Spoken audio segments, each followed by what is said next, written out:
Welcome to today's show, Legacy Living, Make Your Life Count. I'm your host, Dr. Gloria Burgess, passionate, inspirational speaker, author, poet, and entrepreneur. Welcome to Legacy Living, Make Your Life Count. I want to give a great big thank you to those of you who are listening today, and here's a great big shout out to all of you listening around the world. I'm delighted and so grateful that you tuned in. I sure hope you're enjoying a fabulous day today and that you're having a fantastic week, because you know what? In the grand song of the universe, life is very, very short. It's short and sweet and oh so precious. So I hope you're making a difference in your own life, because when you do, you also make a difference in someone else's life. Now, a lot of folks want to make their life count for something, and they ask me, how do you do that? Well, it's really very simple. Very simple. You make your life count day by day, step by step, moment by moment, every single day, 365, 24/7. That's what Legacy Living, Make Your Life Count is all about. You can learn more about Legacy Living, Make Your Life Count by visiting the Gloria Burgess website. That's Gloria, B as in boy, URGESS.com. That's the Gloria Burgess website, GloriaBurgess.com, or by visiting Facebook. And that's facebook.com/DR for Dr. DR, GloriaBurgess/PhD/. So today, I want to talk with you about leadership, a topic that's near and dear to my heart. Specifically, we're going to focus on women's leadership and forming your own identity as a leader. In other words, today's show is all about asking yourself two very important questions. The first question is, who am I? And the second question is, whose am I? So who am I and whose am I as a leader? Now, to help us address those burning questions, I have a very special guest on my show today. Her name is Melanie Cremona. She is a person of influence, and she is very, very inspiring. Now, Melanie is a leader who makes a difference in her own life and in the lives of so many others throughout the world through her work with the United Nations. She works at the UN's Institute for Training and Research, which is called UNITAR for short. At UNITAR, she heads up the Women's Leadership Program. I met Melanie last fall. We were both attending a women's leadership conference in Stockholm, Sweden. And when I heard her speak about her work, she was positively supercharged about it. So to simply say that she's interested in her work would definitely be an understatement. This young woman is truly passionate about her work. And I must say she is most definitely a woman with a mission. She is on fire to change the world, and in particular, to change the world for women leaders. When you hear her story, you'll learn why she's so passionate about making a difference, about changing the world in this way. I was struck by her passion, but this is just one of the many wonderful qualities that drew me to her, and I should say that drew me and all the other women to Melanie at this conference and to her work. Indeed, we were blessed to have her there as one of our honored mentors. Melanie is 23 years old, and she describes herself as a Lebanese Greek expat. Her work at UNITAR is focused on women and women's leadership. Her specific mission is to strengthen women's participation in multilateral conferences and decision-making forums. She's also in charge of organizing high-level events with prominent leaders and personalities, including Nobel Prize winners. Melanie attended the University of Paris 7 and the University of Copenhagen, obtaining her degree in sociology and anthropology. She also obtained the International Diploma in Humanitarian Assistance from Fordham University. Melanie says that she's always dreamed about making a meaningful impact in the world and often likes to question conventional norms. Well, during my conversation with her, you will hear more about her dream. You'll also hear about how she was shaped and formed as a leader, all with a particular focus of serving other leaders. You know, in many ways, Melanie's outlook on life and in her work pulls together the many threads of what my own life and work are all about. You've heard me talk about some of these threads and themes on this show, the themes of gratitude, authenticity, generosity, strength, passion, presence, hope, and possibility. I just love it. Two women, Melanie and me, from very different backgrounds, very different cultures, very different in age and lifestyle, and yet so many common threads. Can I just tell you something? We had a fabulous conversation, and I'm so excited to have this amazing leader with us today. This is going to be a fabulous show. You don't want to miss a single word of it. So, put on your walking shoes, grab your earbuds, or just relax in your favorite chair and grab yourself a cup of coffee or tea or a nice, cool glass of water. You're going to want to take notes today. We're going to have a good time. But before I jump into today's show, I just want to take a moment to welcome you. If you're just joining us, I'm your host, Dr. Gloria, and this is Legacy Living, Make Your Life Count. I'd like to extend a special welcome to those of you who are joining my show, or if you're joining Talk Network Radio for the very first time. You're in for a real treat. I'm excited to have you listening in today, and I'm deeply honored that you've allowed me to be part of your day so you can be inspired by the ideas and resources to make your life count. Today's program is all about women's leadership and developing your own identity as a leader with my guest, Melanie Cremona. Welcome to the show, Melanie. I'm so glad that you're here, and I can't wait to talk with you about your passion for women's leadership. Thank you very much, Gloria. It's such an honor for me to be with you, and thank you very much for giving me this opportunity and for taking the time as well, because we're both talking from different countries, so it's such a pleasure as well. Thank you so much. Yes, this is really a blessing for me, and I know it's going to be a blessing for our listeners. Melanie, I want to begin by asking you, when I met you, you were just so passionate about what you were doing, and the way that we met was through a women's leadership conference. And I'm just wondering, what made you realize you were so passionate about social problems, including women's rights, gender equality, and women's leadership? Well, yes. I must say that from a young age, I realized I had a very strong empathy towards people in need of help. And I always felt very sensitive and would always make people's problems my own problems. I must say it was a blessing and a curse at the same time, because it developed a sense of guilt and purpose in me and a need to feel useful and to contribute something to our society. So I was passionate about philosophy, sociology, about the way society can affect a person's life.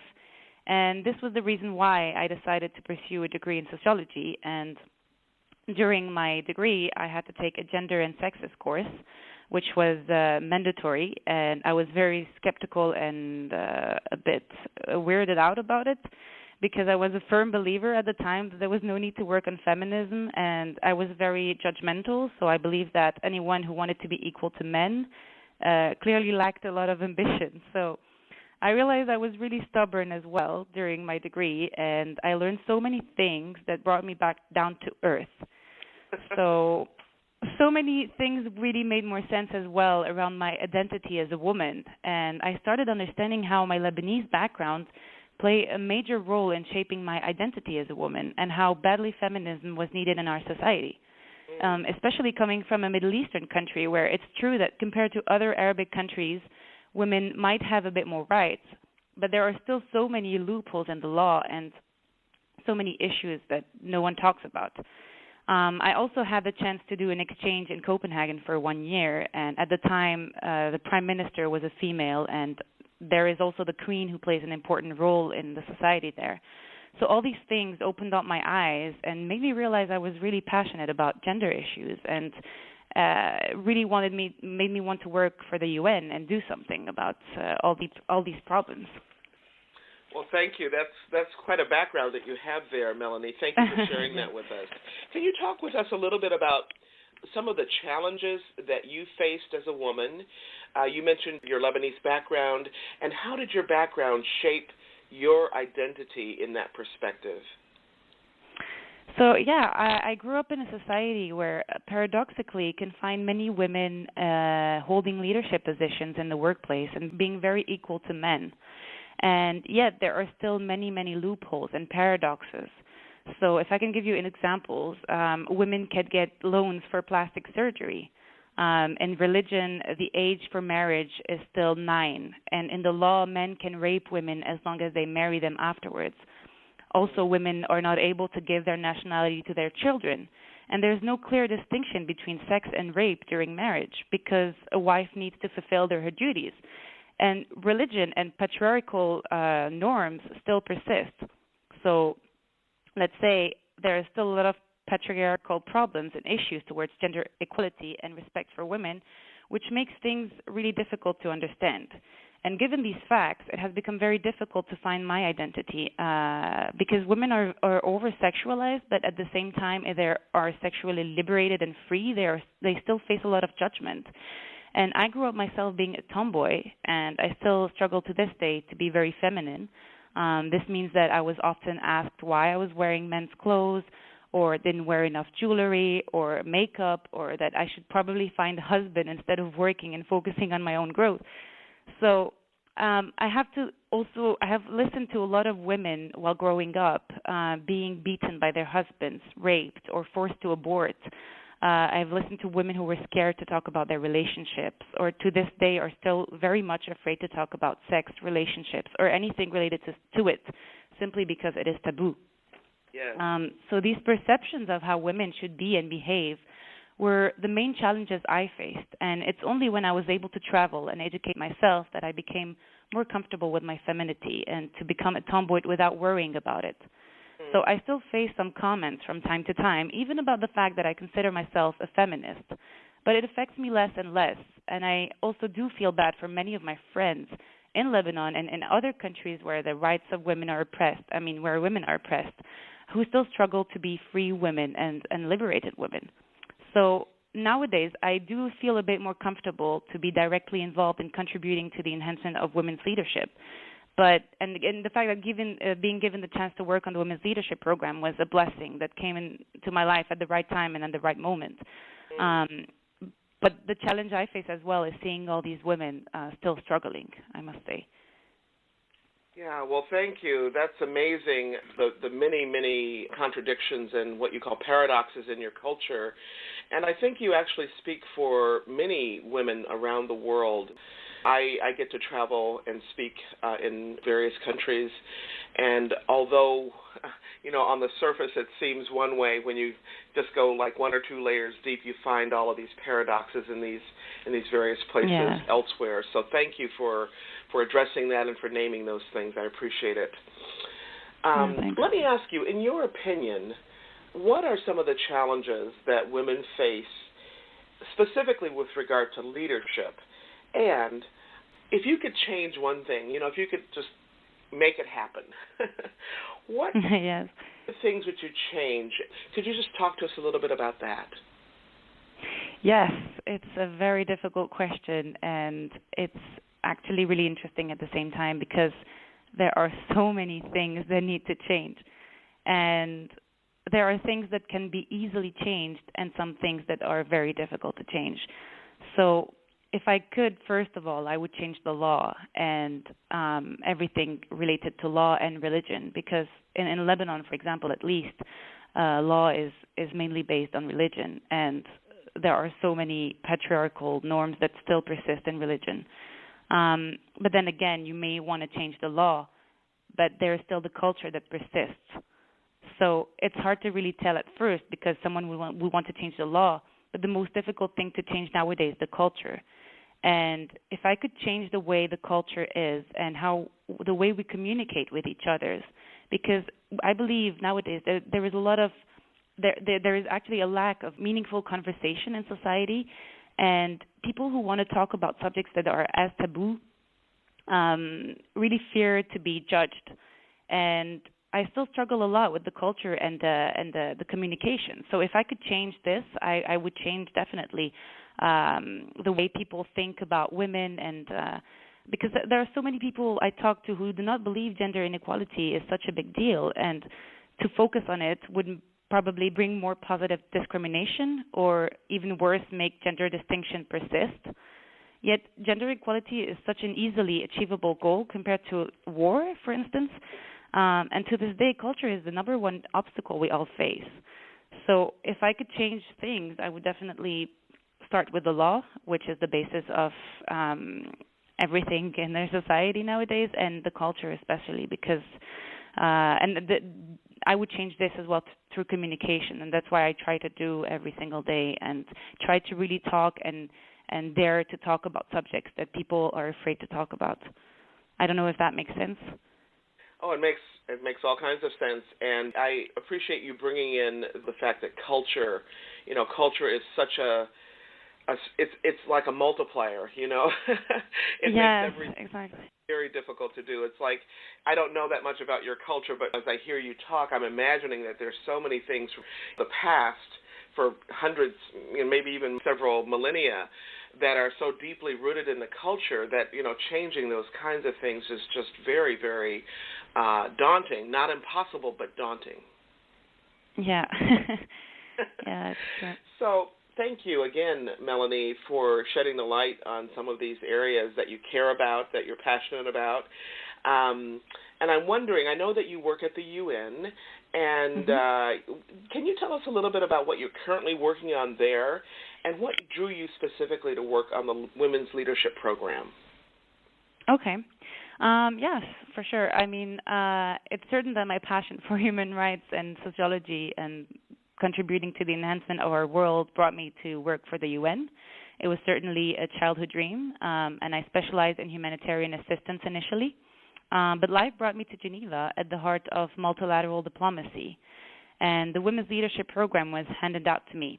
It was a very fresh and broad new program, and that was launched in 2015 by my colleague, with the mandate to enhance women's participation in negotiations. So my current task and my positions are quite broad, though. I organize high-level events inviting high-level personalities, such as Nobel Peace Prize, and with the purpose to deliver inspirational stories, talking about leadership and how civil society can lead also the way things are in our society. And the Women's Leadership Program is a specific program that has the mandate to build the skills, knowledge, and capacities of women and government officials accredited to the UN and its entities, as well as civil servants and people from the private sector. The core activity under the Women's Leadership Program is to provide capacity building for self-reflection, learning and development, and increase women's participation in decision-making and in politics. It has been expanded to people from other backgrounds who wish to undertake leadership positions too. And I believe this is how we met through a women's leadership workshop and retreat that was done in Stockholm. Yeah. Yes. So, yeah, it's all about communicating, developing capacities of women, and also providing inspirational stories so that people can also be part of major changes on a global scale. I know when I met you at the conference in Sweden, your presence just seemed to radiate. Oh, thank you. It did, and I think, Yeah. as I recall, Melanie, many of the women in that circle commented to you, something similar, and I just, your position and the work that you're doing there is so needed and so necessary. And it's just, like you said, it's a blessing that you're able to be there to help lift these women leaders into a new place so that they can shine a light for the rest of us. So thank you for that work. Thank you very much. Thank you. You're Thanks. so welcome. Another question I'd like to ask you in relation to the work that you just talked about, because this is big work. This is not something that's going to happen overnight, of course. And so I'm wondering, Melanie, what are the things that you think that would help you achieve some of the goals that you laid out? Yes. So, mainly since I work on the Women's Leadership Program, I use the UN as a platform to really reach out to as many people as I can. That's my starting point in a way. I want to be able to use this platform to be able to reach out many people. And since UNITAR is an entirely self-funded organization independent from the Secretariat of the United Nations, this means that we rely on donor contributions. And our main donors are governments, permanent missions, mainly who wish to associate their names to this project and who believe in the impact of capacity building and gender equalities. As I do not have a personal brand on my own to advertise, which I would love to have in the future, I wish to appeal to donations through this interview, perhaps, and invite whoever wishes to contribute or discuss solutions and projects or even partnerships to reach out to me to be able to discuss these things. I believe in partnership, union, to help achieve a larger impact. So far, this program has been struggling to be implemented because of lack of contributions. And one of the major issues we face is that organizations want to do these workshops, want to enhance the skills of their women's, but always blame the fact that there is no funds or it's not their decisions to send women to participate to conferences. So there are so many excuses out there, but the way to partner and to contribute would really be something very helpful. And I can say that because, first, the reaction you gave me as well yourself was that it really had an impact on some of the participants. But I do realize the impact myself as well when other participants come to me and telling me, oh, this workshop finally helped me not being shy anymore and made me realize how shy I was, or made me realize how many barriers I was imposing on myself and how nice and polite I was before and how I need to be more assertive and believe in myself. So I believe that capacity building and education is something really everyone needs to focus on, and help from partnerships would really is really needed. So this is how I shape my identity myself, through education and through capacity building. And I believe as well that what would help is communicating with other people. So in my daily life, I try as much as I can to believe I can make an impact. So what would help is for people to really communicate and discuss about gender inequality and stop being so judgmental in a way. I believe in communication, capacity building, and just really having discussions with people, creating new partnerships, and highlighting the importance of women's participation in negotiations, or gender equality, or the benefits of gender equality would really be something that is needed. So I hope I answered the question correctly. Yes, you did. Thank you. Now, you mentioned many things in this question, so I just kind of want to unpack it a little bit. You mentioned UNITAR. Can you tell us what that acronym stands for, Melanie? Yes, it's the United Nations Institute for Training and Research. Okay, thank you. It's the training arm of the UN, yes. Yes. Okay, and so that's UNITAR. And you talked about building a platform so that you can reach more people. You talked about funding. You talked about the kind of the stigma, which is connected to funding. I think there's still a general sense that women are less than, and we have to do, more to get to the table, that kind of thing. And Yes, you also talk exactly. about the importance of capacity building and communicating and having conversations with one another. Yes. Yeah. Did I get most of those things in? Yes, Okay. correct. Great. Yes. And, I think as you were talking, I was thinking about, I think Margaret Mead said, never doubt that a small group of people can change the world. It's the only way that change happens. Well, exactly, yes. Yeah, and these conversations that you're talking about, it really is one woman, one circle, one group at a time.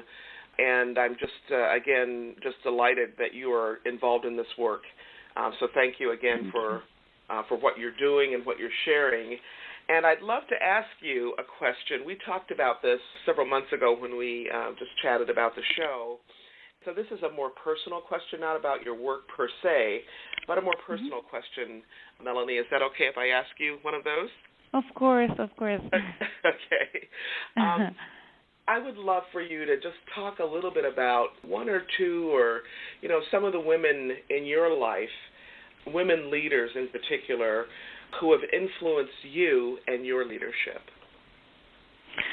Wow. It's really interesting as a question, I must say. And it's very hard as well to answer because there are so many women at the same time, and paradoxically enough, there's not many women leaders that are portrayed in society, which makes people sometimes a bit lost when they have this question. So I don't want to sound cliche by saying this, but it's true that my mom was one of the major female figure I had growing up.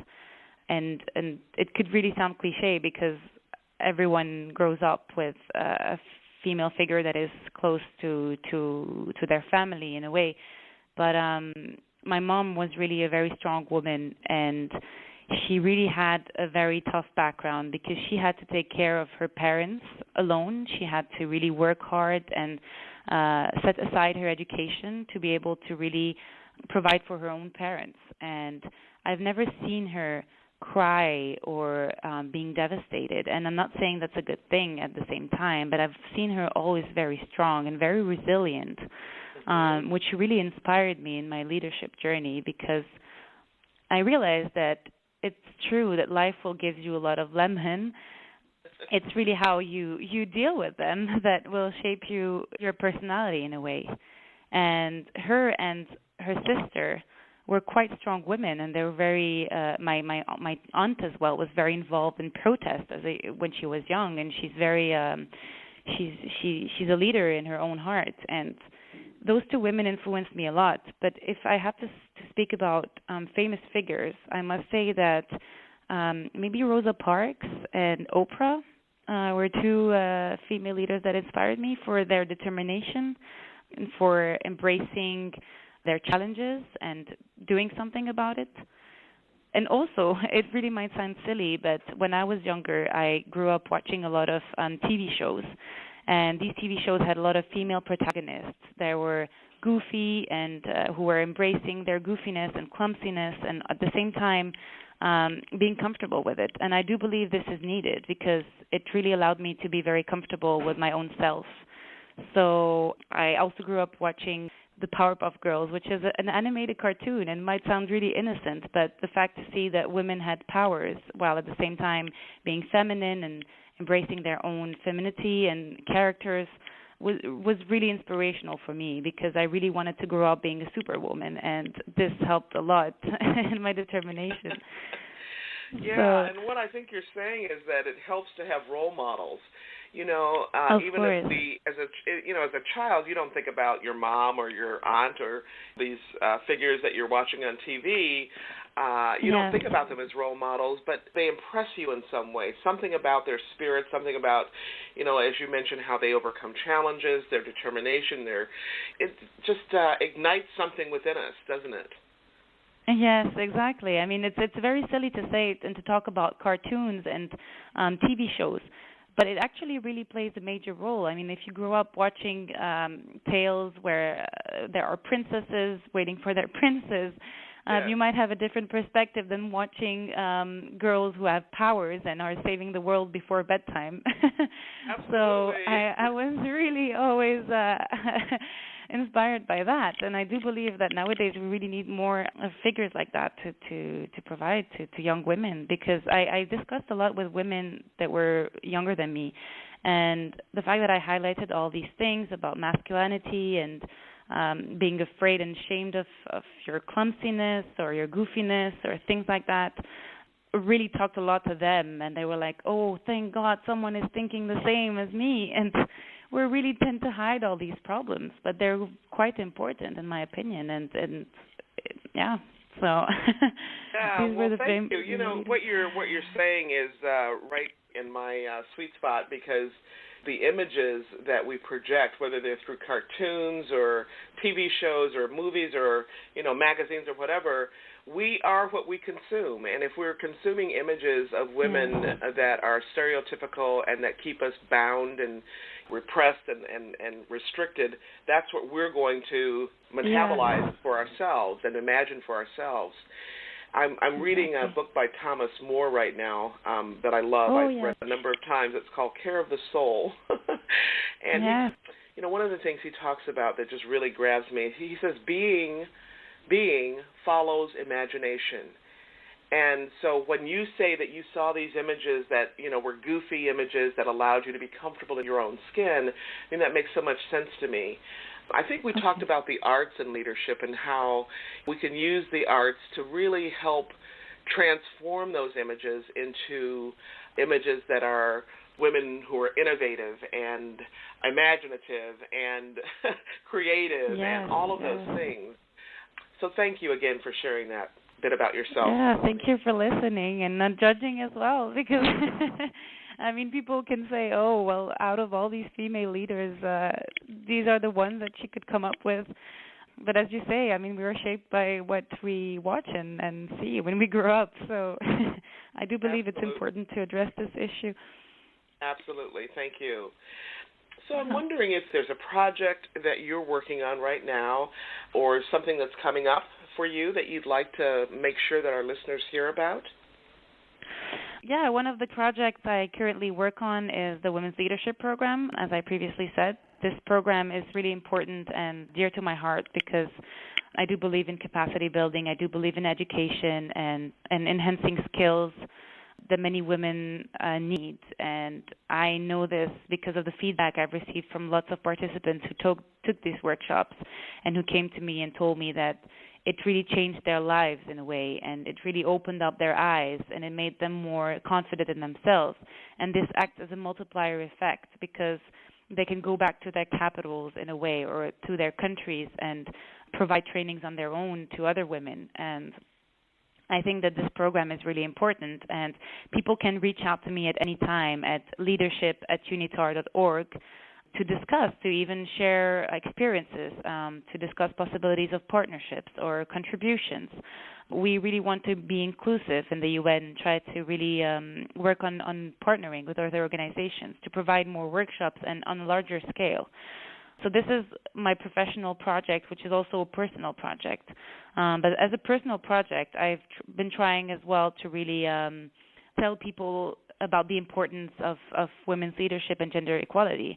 So I do a lot of communication with people. I try to really open conversations, and I would really like to invite the audience who listens to do that in their own lives and to really take a step back and see how their unconscious bias can affect as well their own actions, because they did for me, and it's only through communication and open-mindedness that I was able to really see how judgmental I was and how women can also be very discriminatory towards others. I mean, it's important to communicate. So these are the personal projects to really try to have an impact on a very small scale at first, and try not to really be too ambitious while being scared not to do anything. But it's just my main message is to also say that there's a saying that says, I wonder why sometimes no one did anything about it, or someone should have done something about it.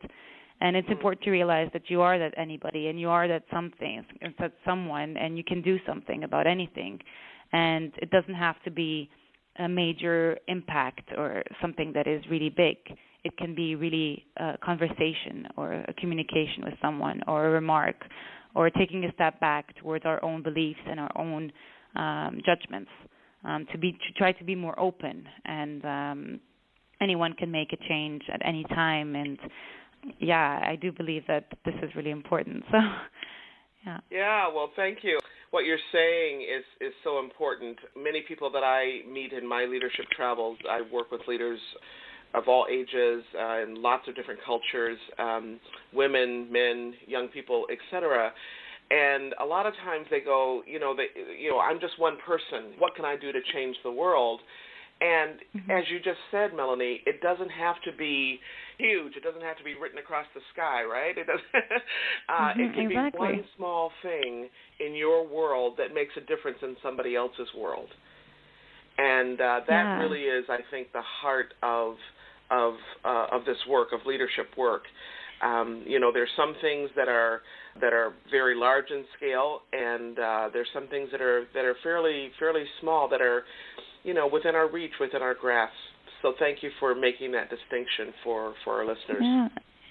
And even given your example, having a radio show to discuss all these things, and it's really inspiring in a way, because it's definitely through listening to people and through exchanging ideas that we can make a change and get even inspired to do new things as well. So thank you as well for doing this yourself and for giving me the opportunity to speak up as well. You are so welcome. And to your point, there's so many people in countries that don't have the kind of communications infrastructure that we enjoy in various parts of Europe, where you are, and in the United States, and in other well-funded and so-called developed countries. Definitely. But everybody seems to have a cell phone, and so yes. if you have a cell phone, you can have access to a show like this. And one of my secret goals, just so you know, is to have this kind of conversation so that people all over the world can tune in and listen, because that's how we grow. Without access to this kind of information, you're just kind of stuck in your own little world, and you may not know what's happening out there and what's possible for you. Yeah. Definitely. Yeah. So and again, I want to thank inspiring. you for the work that you're doing, for the passion that you have, for bringing your background into play, and being inspired by those women in your life who made a difference for you when you were younger, and that you're now able to radiate that and do the same for other women. Thank you so much, Melanie. Thank you. Thank you for giving me the opportunity. You're so welcome. I wish you a good rest of it's evening there now for you, and it's morning for me. Yes. So good evening, and I can't wait to introduce you to my listeners.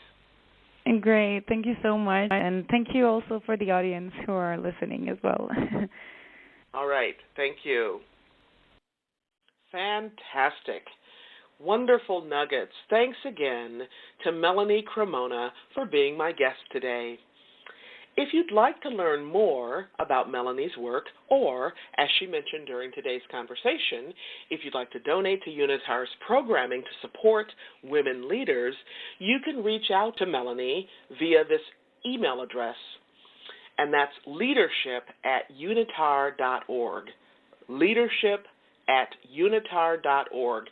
And remember, Unitar is UNITAR.org. So if you want to reach out to Melanie, she'd be very happy to hear from you. Now, if you missed any part of this week's broadcast about women's leadership, developing your own leadership identity, you can listen to the podcast right here on Talk Network Radio. Now, you can also find me on iTunes, SoundCloud, Alexa, and many, many other places. Now, before I close today's show, I just want to give a shout-out to all the women all around the world, and to my mom, who just celebrated her birthday. Yay! Love you, Mom! When Melanie mentioned her mom as one of the women leaders who influenced her, I was thinking the very same thing, as I know many of you were too. Because you know what? I asked this question a lot of people all over the world. I was just presenting a keynote a few days ago, and this was one of the questions I asked the folks in the audience. Who inspired you when you were a young girl or boy? Who did you look up to? Who did you admire? And why? And you know what? No matter where I am in the world, the response to that question is always the same. Who inspired you? Who influenced you? This is what I hear. Well, my mom, or my dad, or my grandpa, or my grandma, right? So, it's amazing how much impact we have as leaders in our own home. Now, most parents don't think about themselves as leaders, right? They're just kind of scratching their head figuring out this parenting things. But we are. That's what we are. We're leaders for our children. And we have so much influence and impact in our own home with our own children.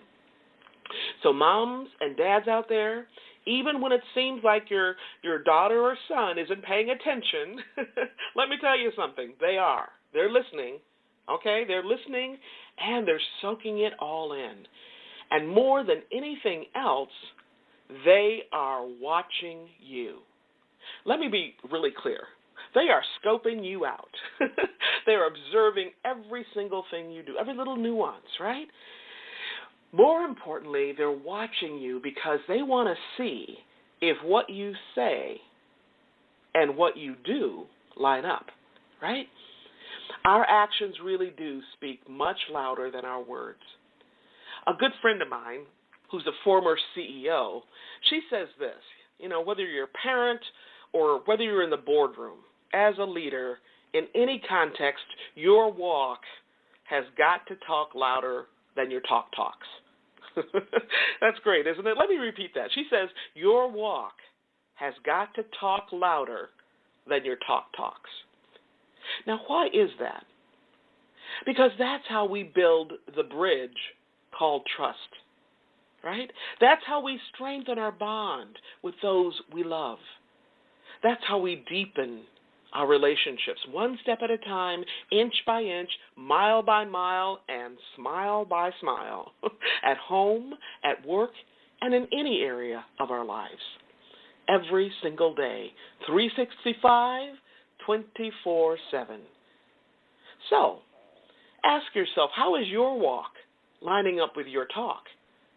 You know what? It's never too late to get your walk and your talk lined up, to get your act together, so to speak, so you can take it on the road and make a difference in someone's life, the difference that only you can make. Remember this, how you live is how you lead. How you live is how you lead. Now, if you happen to miss any part of this week's broadcast, or if you missed last week's show, you can listen to a podcast of the show at your convenience. You can even listen to it on the go. How about that?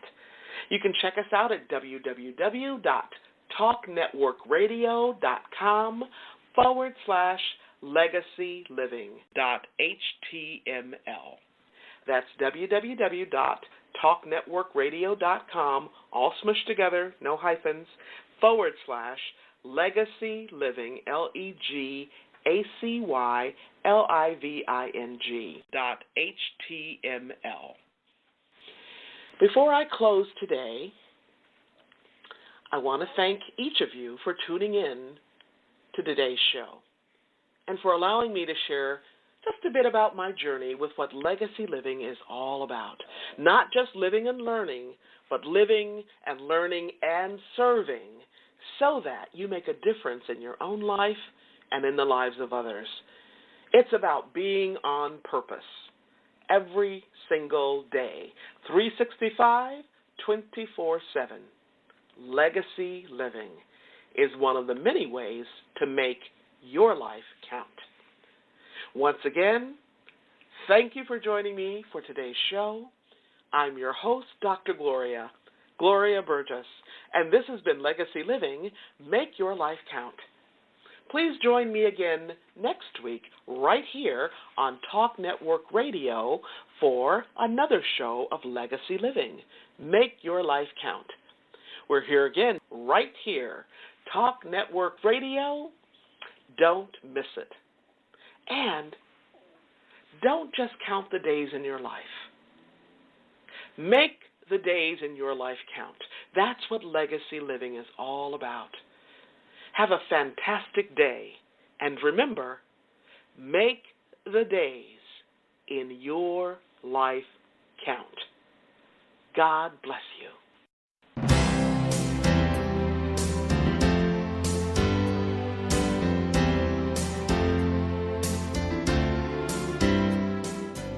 That's our show today. I'm your host, Dr. Gloria Burgess. I hope you'll join me again next week. Until then, don't just count the days in your life. Make the days in your life count. That's what legacy living is all about. Here's to you. Have a fantastic day. Be sure to make it a yes kind of day. And remember, celebrate. Celebrate the music of your life. Make the days in your life count.